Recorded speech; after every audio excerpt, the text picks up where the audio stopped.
chết thì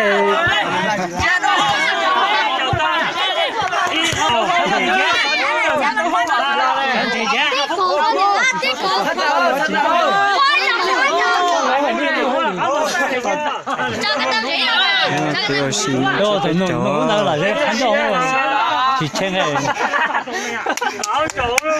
我等下先说嘛，这个路嘛。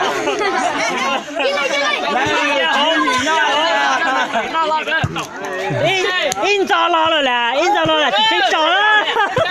小人节了，小人节了，我还没找。小人节了，接头，接头你在倒班那自由了。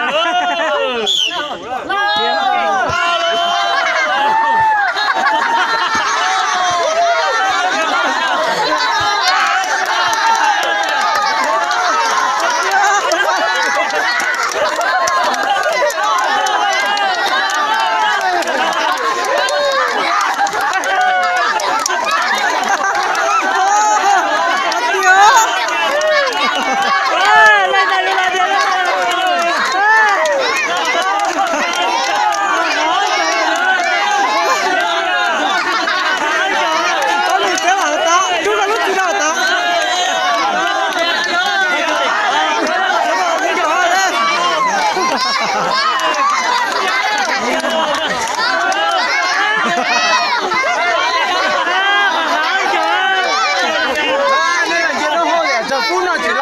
subscribe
cho mà kệ nhà nhảy tay sư cú lú lạn cú chính nào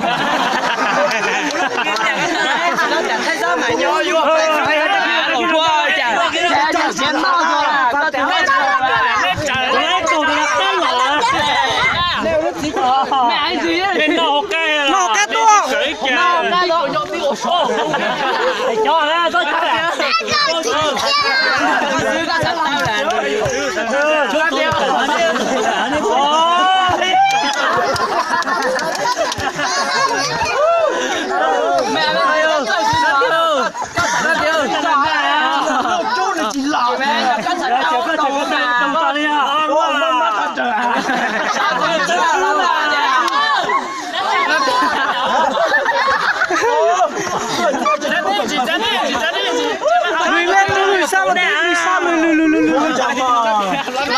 nổ lô chỉ cái to lo rồi còn nổ lô cả lô xong có cái nó cũng tù của mày chỉ là chết để khó đấy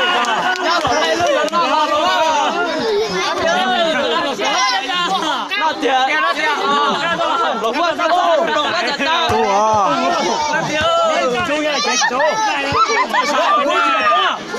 sao chết để có chết một từ chết để có không thể nữa nó sợ thành này chúng tôi chết rồi giờ dây tiền này loại giờ rất là loại 来这个修肉，哎，刚刚就到报告了，来总的，老婆就照顾下。哦，原来可开始拉，我那大的，我那几多。谢啦，谢谢。哦，有力啦。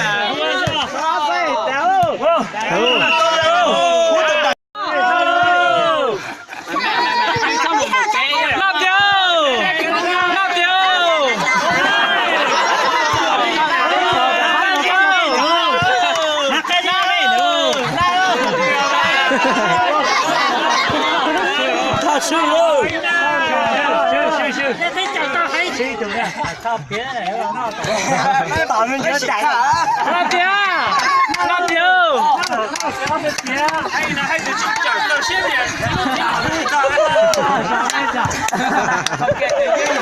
你来讲现在讲的是哪？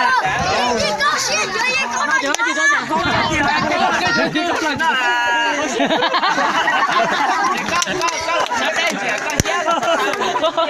lâu giờ đây ở bên chị bên mình đây cũng là một giữa bên nào luôn bên nào là dài nào luôn đâu đó tại lên rồi chắc cái tại có giờ tại đây ai ơi đừng mà thích con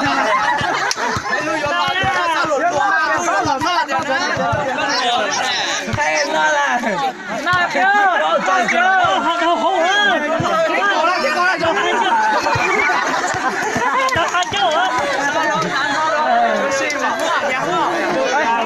cháu chả lúc này chỉ bóc kia nè. Đây mà sợ nè. Chó cứ nó đừng. Chó chỉ cho cứ nó tia. Thả lúc ăn xuống nó.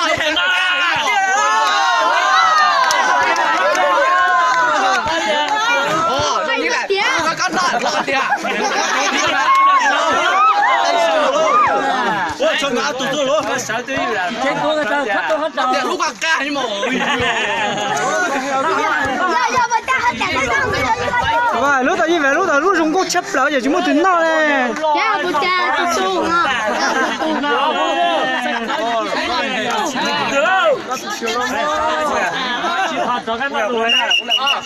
ô trời ơi tôi chua là 拿掉了拿掉呗cho ngã tụi nó tiền哇thấy nào nó tiền sao đi kia tao tụi nhớ cả cả chú để cho ăn chảo à chết cho ăn chảo đó thả liều ôi vậy mày cắt to ôi đi sao rồi kiếm về kiếm ra Phải chơi cái kỹ cái này sao mà bỏ Còn nhanh chó là Trời ơi, chẳng là cái gì à kỹ là chết tại có hết trời là hết có hết trời chết chết thì có hết trời cái gì này chỉ nó kìa mẹ đâu cháu ơi tao không phải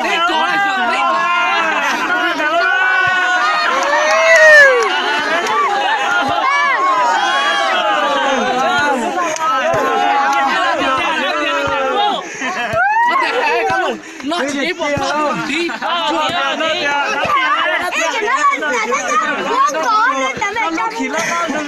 nhẹ hàng lúc này giờ cũng mà cũng đâu có tè nó khí luôn nha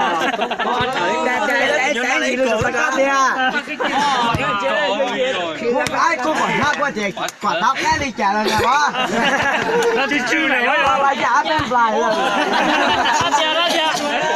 bây giờ em lại cái rồi chủ yếu chỉ đó trả phúc đó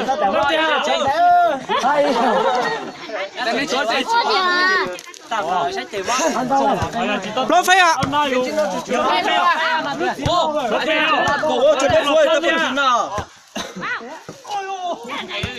thầy dịch cho này Giờ muốn mang ai ta sao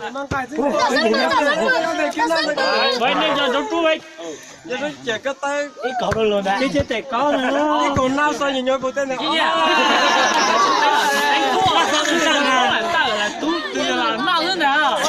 đánh phu. này kia lỏ là Là đánh mau chứ nào. 啥？没有。那养老那个，没啥。哎，调查不就？